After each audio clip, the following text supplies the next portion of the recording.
बिस्मिल्लाहिर्रहमानिर्रहीम। अस्सलाम वालेकुम। नवीद चौधरी स्वीडन से हेल्थ और फिटनेस में तमाम लोगों को रमजान मुबारक की बहुत बहुत मुबारक हो। आज पहला रोज़ा है स्वीडन में और मैं आपको ये वीडियो इसलिए बना रहा हूं कि मैं चाहता हूं कि तमाम लोग जो है वो एक अच्छी और सेहतमंद जिंदगी गुजारें और आपका रमजान भी जो है वो बहुत अच्छा गुजरे। तो इस वीडियो में मैं आपको 7 ऐसी चीजें बताने लगा हूं कि जो आप रमजान में अवॉइड करें तो उससे आप नंबर 1 तो आप हर किस्म के पेट के मसले से, गैस, ब्लोटिंग, जो खट्टे डिकार या इस तरह की जितनी भी चीजें हैं आप उससे उनसे बच सकेंगे। दूसरा, आपको जो बहुत ज्यादा प्यास लगती है आप उससे बच सकेंगे। और नंबर 3, आप अपना वजन भी कंट्रोल में रख सकेंगे और इसको कम भी कर सकेंगे सेहतमंद रहते हुए। तो चलें शुरू करते हैं इस वीडियो को।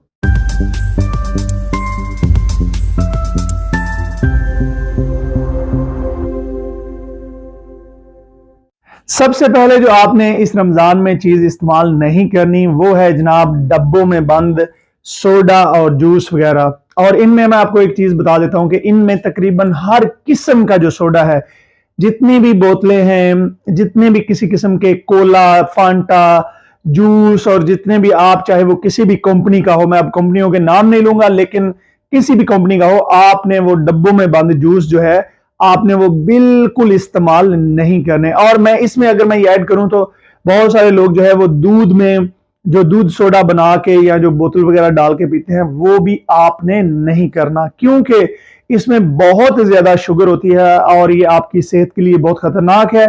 और दूसरा, ये आपका वजन कम होने की बजाय आपका वजन बढ़ाने में किरदार अदा करेगा। और इसके साथ साथ जब आपने रखा होता है तो ये आपकी इंसुलिन रेजिस्टेंस आपकी बॉडी में पैदा करेगा। जब आप फौरन इसको लेंगे आप बहुत हाई शुगर आपके ब्लड में जाएगी, तो ये चीज आपके लिए ठीक नहीं है। अब आप कहेंगे कि हम इस्तेमाल क्या करें, तो साथ में मैं आपका बताता जाता हूं कि आप साथ क्या इस्तेमाल करें। तो इसकी बजाय आप फ्रेश फ्रूट जो खुद आप उनसे जूस बना के या स्मूदी बना के उसमें बगैर किसी किस्म की चीनी डाले, जो व्हाइट शुगर है बगैर वो चीनी डाले, आप इस तरह का कोई भी ड्रिंक अगर आपने इस्तेमाल करना है तो उसको इस्तेमाल करें। आप दूध इस्तेमाल कर सकते हैं, नॉर्मल जो दूध है। आप दही जो है उसकी लस्सी बना के या दही को आप इस्तेमाल कर सकते हैं। ये जो नेचुरल ड्रिंक्स हैं इनको आप इस्तेमाल करें। और किसी भी किस्म की जो बोतलें हैं, सोडा है, डब्बों में बंद जूस हैं, चाहे वो किसी भी अच्छे से अच्छी कंपनी को हो, उनको मुकम्मल तौर पे अवॉइड करें। और जो फ्रेश मेड जो जूस हैं 100% आप उनको इस्तेमाल करें। नंबर 2 पे आप जो है जब रोजा इफ्तार करें तो रमजान में कोशिश करें कि ठंडा जो पानी है, बर्फ वाला पानी है, आप उसको जो है वो आप इस्तेमाल ना करें। क्योंकि जब आप सारा दिन रोजा रखते हैं और आप ठंडे पानी से या किसी भी ठंडे बहुत ज्यादा ड्रिंक से आप इफ्तार करेंगे तो ये आपके डाइजेस्टिव सिस्टम के लिए, आपकी आंतों के लिए बिल्कुल भी ठीक नहीं है। रोजा इफ्तार करने के लिए जो सबसे बेहतरीन चीज है वो खजूर, और उसके साथ अगर आप दूध इस्तेमाल करना चाहते हो तो ठंडे की बजाय आप नॉर्मल टेम्परेचर पे या हल्का सा नीम गर्म दूध अगर आप इस्तेमाल करें तो आपके लिए बेहतरीन है। खजूर में बहुत ज्यादा पोटाशियम होता है जो कि आपके जिस्म के लिए बहुत ही जरूरी होता है जब आप बहुत ज्यादा पानी नहीं पीते। नंबर 3 पे है कि आपने सूप वगैरह जो है, जितने भी जो सूप बंद मिलते हैं पैकेटों में, उनको आपने अवॉइड करना है। या आप जो सूप बना रहे हैं उसमें जो बहुत ज्यादा क्रीम वगैरह डालते हैं, इसके साथ साथ जो क्रीम वाले सलाद होते हैं, जो क्रीम वाले जिसमें क्रीम के भल्ले, दही भल्ले और इस तरह क्रीम के जो सलाद वगैरह हैं, जैसे आई डोंट नो कि बहुत ज्यादा नाम उनके, मैं तो खाता नहीं हूं, लेकिन एक रशियन सलाद और इस तरह के जितने भी सलाद हैं जो खासतौर में पाकिस्तान वगैरह में बनाए जाते हैं उनमें बहुत ज्यादा क्रीम डाली जाती है। तो इस तरह की जो जितनी भी क्रीमी चीजें हैं, या अगर आप कोई सूप बना रहे हैं तो जो क्रीम वाले सूप हैं आप उनको बिल्कुल मुकम्मल तौर पे अवॉइड करें। ये आपका वजन बढ़ाने का सबब बनेगी और ये आपके पेट के लिए भी ठीक नहीं है और ये आपके जिस्म में ये आपकी डायबिटीज और इस तरह की बीमारियों का भी बायस बन सकते हैं। तो इस वजह से अगर आपने सूप इस्तेमाल करने हैं तो आप फ्रेश दालें और सब्जियां डाल के उसमें आप गोश्त डाल लें या सिर्फ दालें और सब्जियां डाल लें, उसका आप सूप बना के उसको आप, बड़ा आसान तरीका है, मैं आपको बता भी देता हूं चंद, यानी कि एक अच्छा सूप बनाने का तरीका यह है कि अगर आप गोश्त लेना चाहते हैं तो उसमें आप हड्डियों वाला जो गोश्त है वो थोड़ा सा आधा किलो, 1 पाव, एक जितना आपने डालना है वो डाल लें। उसमें जितनी भी मौसम की सब्जियां हैं 2-4 डिफरेंट लेके उनको बड़ा बड़ा पीसों में काट के आप उसमें डाल दें। उसके साथ आप उसमें कोई भी दाल जो है, मैं ज्यादा प्रेफर करता हूं कि आप जो है वो साबुत मसर जो है या मसरों की दाल जो है वो आप उसमें थोड़ी सी डाल दें, तो आपका जनाब उसमें हल्का सा जो है वो आप नमक मिर्च इस्तेमाल करें। तो उसको 2-3 घंटे के बाद जब आप उबालेंगे तो जनाब आपका एक जबरदस्त जो है वो सूप तैयार होगा।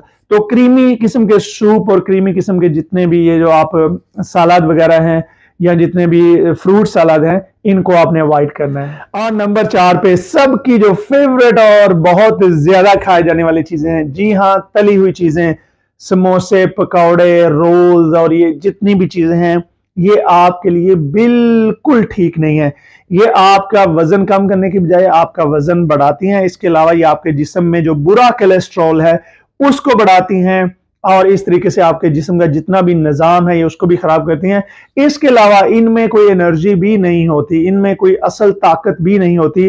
और अगर आप वजन कम करना चाहते हैं तो ये मैं जितनी भी चीजें आपको बता रहा हूं ये तो आपने बिल्कुल अवॉइड करनी है। और तली हुई चीजें जो हैं वो खास तौर पे जो बाहर से ली जाती हैं तो वो वही तेल जो है उसको 30 दिन तक इस्तेमाल करते रहते हैं।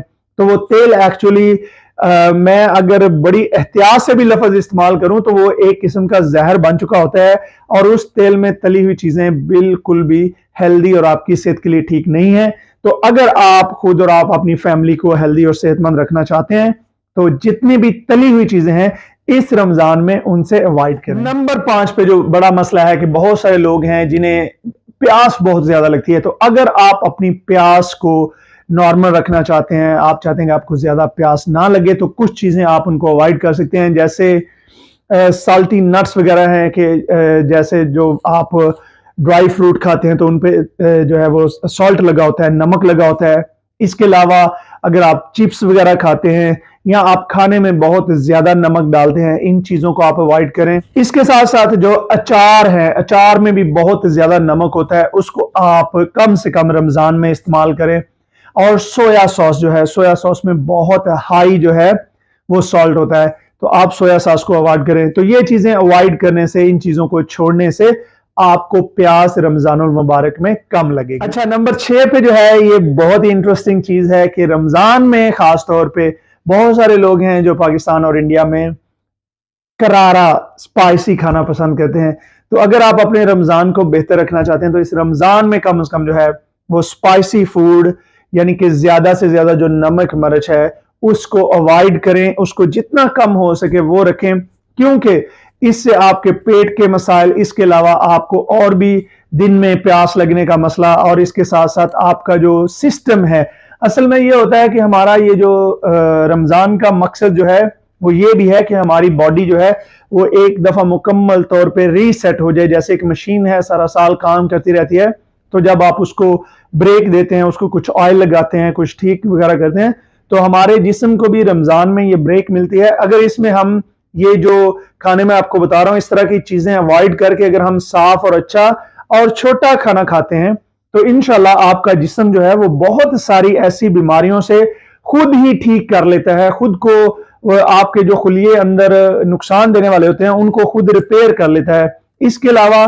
जो रमजान जो रोजे के फायदे हैं कि ये आपके जो दिमागी सलाहियत है इसको बहुत ज्यादा बढ़ाता है, इंसान को ज्यादा इंटेलिजेंट भी करता है।